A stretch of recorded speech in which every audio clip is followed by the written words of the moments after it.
چچی کی آواز سنتے ہی مجھے غصہ آیا تو میں دل میں کہنے لگی، اف اللہ، چچی نے تو میری روح تک کو ہلا کر رکھ دیا، بھلا ایسے بھی کوئی گندے طریقے سے دروازہ پیٹتا ہے کیا؟ میں انتہائی غصے میں آ گئی تھی، مگر پھر میں نے اماں کی سکھائی ہوئی باتوں کو مد نظر رکھتے ہوئے دروازہ کھول دیا۔ میں نے حیرانگی سے چچی کی طرف دیکھتے ہوئے کہا، چچی سب خیر تو ہے نا؟ میرے منہ پر پریشانی کے تاثرات تھے، مگر پریشانی کے تاثرات کو اس وقت بھول گئی جب میری نظر چچی کے چہرے پر پڑی۔ آنکھوں سے ان کی آنسو بہہ رہے تھے۔ میرے سر پر پیار دیتے ہوئے چچی کہنے لگی کہ بہت بڑا پہاڑ ٹوٹ پڑا ہے تم پر، سمجھ نہیں آ رہی تمہیں یہ خبر کیسے سناؤں۔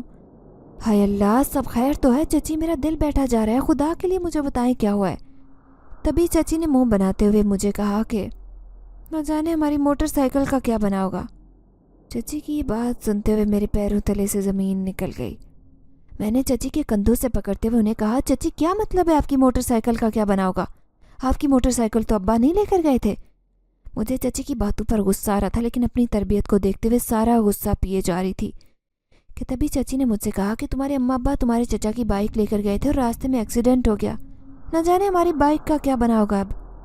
ایکسیڈنٹ کا سنتے ہی میں حواس باختہ ہو گئی۔ میں ساکت چچی کا منہ دیکھ رہی تھی کہ بے ساختہ میرے منہ سے نکلا، خدا کا خوف کھائے چچی، آپ کو اپنی بائک کی پڑی ہوئی ہے، وہاں میرے اماں ابا نہ جانے کس حالت میں ہوں گے۔ چچی نے جب مجھے اس طرح روتے بلکتے دیکھا تو خود بھی پریشان ہو گئی اور مجھ سے کہنے لگی، نہیں تمہارے چچا انہیں ہاسپٹل لے گئے، انہیں کی مجھے کال آئی ہے، میں تو تمہیں ہاسپٹل لے جانے کے لیے آئی تھی، جلدی سے ابایا پہنو اور ساتھ چلو، تمہارے چچا ہاسپٹل میں انتظار کر رہے ہیں۔ میں روتے ہوئے جلدی سے کمرے کی طرف دوڑی اور ابایا پہنتے ہوئے گھر کو تالا لگانے لگی۔ اتنے میں چچی بھی گھر سے نکل آئی۔ میں مسلسل روئے جا رہی تھی۔ کچھ دیر کا سفر مجھے بہت لمبا اور تھکا دینے والا لگ رہا تھا، ایسے لگ رہا تھا جیسے آج میری کمر ٹوٹ گئی ہو۔ مجھے ابا اماں کو لے کر کچھ اچھے خیالات نہیں آ رہے تھے، میرا دل گھبرا رہا تھا۔ تبھی روتے ہوئے میں نے رکشے والے سے کہا، انکل پلیز رکشہ تھوڑا تیز چلائیں، مجھے جلد اماں ابا کے پاس پہنچنا ہے۔ چچی نے منہ میں بڑبڑاتے ہوئے کہا کہ ہاں، ہم گھر سے 3 جنازوں کا خرچہ تو نہیں اٹھا سکتے۔ میں نے چچی کی بات سنتے ہوئے فوراً سے گردن موڑ کر چچی کی طرف دیکھا۔ چچی میرے دیکھنے کے انداز سے ہی گھبرا گئی اور میں اور زیادہ رونے لگی۔ دل میں اماں ابا کی صحت اور زندگی کے لیے دعا کرنے لگی۔ کچھ دیر میں ہاسپٹل پہنچی، وہاں چچا کو روتا دیکھ کر میرے پاؤں تلے سے زمین ہی نکل گئی۔ میں یہ بات اچھی طرح سے جان گئی تھی کہ کچھ نہ کچھ ایسا ہوا ہے جو چچا سے بھی برداشت نہیں ہو رہا۔ میں ہاسپٹل کے گیٹ پر رک گئی کہ چچا کی مجھ پر نظر پڑی اور روتے ہوئے میرے قریب آئے اور کہنے لگے، سانوری۔ اس سے پہلے کہ چچا مجھے کچھ اور کہتے، میں نے چچا کے منہ پر ہاتھ رکھتے ہوئے کہا، نہیں چچا، خدا کے لیے ایسا کچھ مت کہیے گا جو مجھ سے برداشت نہ ہو سکے۔ خدا کے لیے مجھے بتا دیں میرے اماں ابا ٹھیک تو ہیں؟ میری آنکھوں سے آنسو بہہ رہے تھے۔ چچا نے مجھے سینے سے لگاتے ہوئے کہا، سانوری بیٹا، جو بھی ہوا وہ قسمت کا کھیل تھا، تمہارے اماں ابا اتنی زندگی لکھوائے تھے جتنی وہ گزار گئے۔ اف میرے خدا، کیسا امتحان ہے یہ، کیسا غموں کا پہاڑ میرے اوپر آج ٹوٹ پڑا۔ میں زاروں قطار دھاڑے مار کر رونے لگی۔ میں چچا سے بھی سنبھالے نہیں سنبھل رہی تھی، میری زندگی آج اجڑ گئی تھی۔ میں یہ سوچتے ہوئے چیخ کر رو رہی تھی کہ کچھ دیر پہلے تو اماں ابا میرے پاس سے گئے تھے، یہ سب کیسے ہو گیا؟ مجھ میں ہمت نہیں تھی ہاسپٹل کے اندر جانے کی۔ اتنی دیر میں 2 وارڈ بوائے 2 اسٹریچر لیتے چچا کے قریب آئے۔ انہوں نے اسٹریچر چچا کے حوالے کرتے ہوئے کہا کہ آپ میت لے جا سکتے ہیں۔ میں پاگلوں کی طرح برتاؤ کرنے لگی۔ میں یہ منظر دیکھتے ہوئے بے ہوش ہو کر زمین پر گر گئی۔ اس کے بعد میری آنکھ کھلی تو میں نے خود کو اپنے ماں باپ کی میت کے ساتھ اپنے گھر میں پایا تھا۔ میں غم سے نڈھال تھی۔ ایک نظر ماں باپ پر ڈالی تو غم سے بے ہوش ہو جاتی۔ یہ ایسا غم تھا جو مجھ سے برداشت نہیں ہو رہا تھا۔ روتے ہوئے صبح سے شام ہو گئی، لیکن میرے اماں ابا نے ایک میری نہ سنی۔ ہمیشہ میری پکار پر میری جان واری کرنے والے میرے ماں باپ میری تڑپ دیکھ کر بھی نہیں اٹھ رہے تھے۔ میری دنیا اجڑ گئی تھی، میں نیم پاگل سی ہو گئی۔ سارا گاؤں میرے غم میں نڈھال تھا۔ میرے ماں باپ کی عزت پورا گاؤں کرتا تھا۔ ان کے اچھے اخلاق اور میٹھی زبان کی وجہ سے سارا گاؤں میرے غم میں برابر کا شریک تھا۔ گاؤں والوں سے بھی ان کے ایسے اچانک چلے جانے کا دکھ برداشت نہیں ہو رہا تھا۔ اماں ابا کی تدفین کے بعد میں بالکل تنہا ہو گئی۔ کچھ دن تو لوگوں کا گھر میں ہجوم رہا۔ چچی چچا بھی میرے ساتھ ہی میرے گھر میں رکے رہے، لیکن جیسے ہی 10 دن گزرے تو سب اپنے کاموں میں مصروف ہو گئے۔ تبھی چچا نے مجھے پیار کرتے ہوئے کہا کہ سانوری، اب تمہارا کیا ارادہ ہے؟ میں بے سدھ پڑی تھی، مجھ سے تو بات تک نہیں ہوئے جا رہی تھی۔ چچا کی طرف دیکھتے ہوئے میری آنکھوں سے آنسو جاری ہو گئے۔ چچا بھی رو رہے تھے اور مجھ سے کہنے لگے، میرا تو یہی مشورہ ہے کہ تم اب ہمارے گھر آ کر رہنے لگو۔ شاید اللہ نے مجھے اسی لیے بے اولاد رکھا تھا کیونکہ میرے کندھوں پر تمہاری ذمہ داری جو ڈالنی تھی۔ میں روتے ہوئے چچا سے کہنے لگی، کاش یہ ذمہ داریاں وہی نبھاتے جن کی ذمہ داریاں تھیں۔ میں نے تو کبھی سوچا بھی نہیں تھا کہ میرے ماں باپ میرا ساتھ اتنی جلدی چھوڑ جائیں گے۔ میرے اماں ابا نے ہمیشہ مجھے دھوپ سے بچا رکھا، اب اچانک ایسے روٹ کر جاتے وقت کیا انہوں نے ایک بار بھی میرے بارے میں نہیں سوچا ہوگا؟ چچا، میرا دل پھٹ جاتا ہے جب میں سوچتی ہوں کہ میرے ماں باپ جو اس وقت میری پریشانی اور میری فکر میں رہتے تھے، جب ان کے ساتھ حادثہ پیش آیا ہوگا تو انہوں نے مجھے کیسے یاد کیا ہوگا؟ انہوں نے میرے بارے میں کیا سوچا ہوگا؟ میرے ماں باپ کے دل و دماغ میں اس وقت کیا چل رہا ہوگا؟ میں یہ کہتے پھوٹ پھوٹ کر رونے لگی۔ چچا نے مجھے ساتھ لگاتے ہوئے حوصلہ دیا، مجھ سے کہا کہ حوصلے سے کام لو میری بچی۔ میں نے چچا سے کہا کہ یہ گھر میرے اماں ابا کی محبت کی ایک چھوٹی سی دنیا ہے، میں اسے تالا لگا نہیں دیکھ سکتی۔ چچا مجھے اپنے ساتھ اپنے گھر لے گئے۔ وقت گزرتا گیا اور میں اس غم سے باہر ہی نہیں نکل رہی تھی۔ میں سارا دن چچی کے کام کرتی، جو فارغ وقت ملتا اماں اور ابا کے کمرے میں گزار لیتی۔ اماں کی جائے نماز بچھائے میں اللہ کے حضور رو کر اپنے ماں باپ کی مغفرت کے لیے، ان کی اگلی زندگی میں آسانیوں کے لیے دعا کرتی۔ مگر اس دوران میرے ساتھ ایک عجیب سا معاملہ ہونے لگا تھا۔ جب بھی میں جائے نماز پر بیٹھتی، مجھے ایسے محسوس ہوتا کہ میرے ارد گرد کوئی ہے۔ مجھے ارد گرد ہر وقت کسی کی موجودگی کا احساس ہوتا۔ کئی دفعہ تو میں بہت خوف زدہ ہو جایا کرتی، مجھے اپنے ہی گھر سے خوف آنے لگتا۔ قسمت نے چچی کی بھی سن لی تھی۔ چچی کو بنا پیسے خرچ کیے کام والی مل گئی۔ چچی سارا دن مجھ سے کام کروانے میں گزارتی، ہر وقت میرے کانوں میں دو ہی باتیں گونجتی رہتی، سانوری صفائی کر لو، سانوری کھانے کو کچھ دے دو۔ بس چچی کے یہی حکم ہر وقت سنائی دیتے۔ چچی مجھ سے کام بھی لیتی اور میری ہر وقت لان تان بھی کرتی رہتی۔ ہر وقت چچی مجھ پر طرح طرح کے ظلم ڈھاتی۔ میں اکثر تنہا بیٹھی روتی اور سوچتی کہ میرے اماں ابا نے مجھے تو ہتھیلی کا چھالا بنا کر رکھا تھا، اور یہ میری قسمت نے کیسا کھیل کھیلا کہ میری زندگی میں سوائے مار کٹائی اور دھتکار کے کچھ رہا ہی نہیں تھا۔ انہی دنوں چچا کے ایک دوست نے میرے لیے چچا کو رشتہ بتایا۔ لڑکا پردیس کام کرتا تھا، گھرانہ کافی اچھا تھا، چھوٹی سی فیملی تھی۔ چچا نے یہ سوچتے ہوئے کہ میں چچی کے چنگل سے آزاد ہو جاؤں گی، میری شادی کے لیے ہاں کر دی۔ میں شادی نہیں کرنا چاہتی تھی، لیکن مجھے گاؤں والوں نے اور چچا نے سمجھایا کہ جب تم ایک نئے رشتے میں بن جاؤ گی تو تم اپنے ماں باپ کے اس غم سے بھی جلد نکل آؤ گی، جو غم تم اب تک سینے سے لگائے بیٹھی ہو۔ جبکہ مجھے کوئی ایسی بات کرتا تو میں رونے لگ جاتی اور کہتی کہ یہ تو وہ چوٹ ہے جو میں ساری زندگی بھی مرہم پٹی کرتی رہوں، لیکن یہ زخم ناسور بن کر میرے اندر ہمیشہ تازہ رہے گا۔ چچا نے میری ایک نہ سنتے ہوئے شاہجہاں سے میرا رشتہ طے کر دیا، مجھے سادگی کے ساتھ گھر سے رخصت کر دیا۔ شاہجہاں ایک ماہ کی چھٹی پر آئے تھے۔ میرے شوہر نے مجھے دنیا جہاں کی خوشی دی، جس کا میں نے کبھی سوچا بھی نہیں تھا۔ شاہجہاں بہت ہی حساس اور محبت کرنے والی شخصیت کا نام تھا۔ شادی کے بعد میں شاہجہاں کے ساتھ بہت خوش تھی۔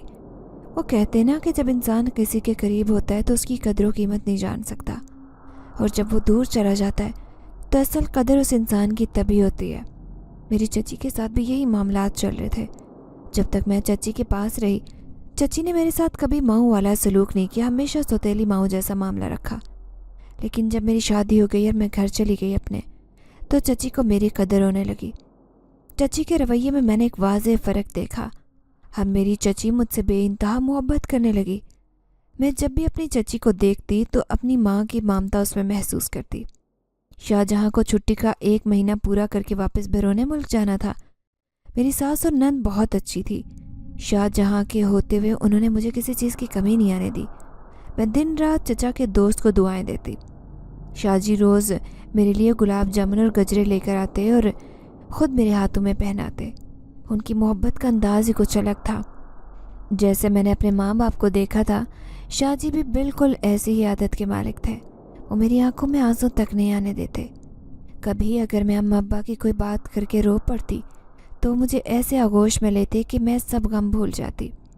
میں شاہ جی کے ساتھ بہت خوش تھی، ہر وقت اپنے پروردگار کا شکر ادا کرتی جس نے مجھے اتنا اچھا خاندان عطا کیا۔ دیکھتے ہی دیکھتے شاہ جی کی چھٹی ختم ہو گئی، انہیں واپس پردیس جانا تھا۔ میرا دل بیٹھا جا رہا تھا۔ یہ 1 مہینہ کیسے گزر گیا پتہ ہی نہیں چلا۔